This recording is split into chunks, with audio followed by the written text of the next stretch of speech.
শেখ হাসিনাকে বাদ দিয়ে পরিচ্ছন্ন বা নব্য আওয়ামী লীগ গঠনের কথা অনেকদিন ধরেই শোনা যাচ্ছিল। এই দলের হাল কে ধরবেন তা নিয়েও চলছে নানামুখী আলোচনা।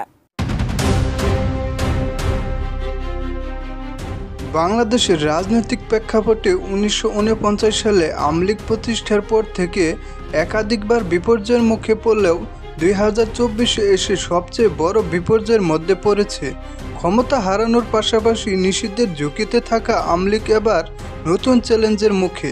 সাবেক প্রধানমন্ত্রী ও আওয়ামী লীগের সভানেত্রী শেখ হাসিনাকে বাদ দিয়ে আওয়ামী লীগ পুনর্গঠন তথা রিফাইন্ড আওয়ামী লীগ গঠন নিয়ে ঐতিহ্যবাহী দলটির মাঝে দেখা দিয়েছে বিভক্তের সুর।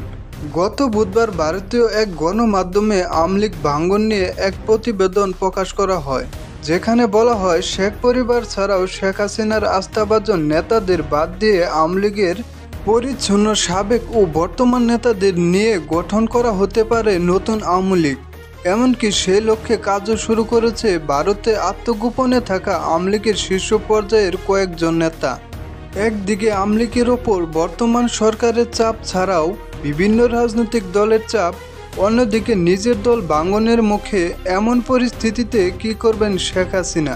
তবে নতুন করে আওয়ামী লীগ গঠন নিয়ে শীর্ষ পর্যায়ের নেতা বাহাউদ্দিন নাসিম বলেন, ২০০৭ সালে আওয়ামী লীগকে বিভক্ত করার ষড়যন্ত্র করা হয়েছে।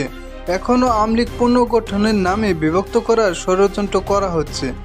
বাহাউদ্দিন নাসিম বলেন, আওয়ামী লীগের সর্বস্তরের নেতাকর্মীরা এখনও শেখ হাসিনার উপরেই আস্থা রাখছেন। খুব শীঘ্রই শেখ হাসিনার নেতৃত্বে ঘুরে দাঁড়াবে আওয়ামী লীগ।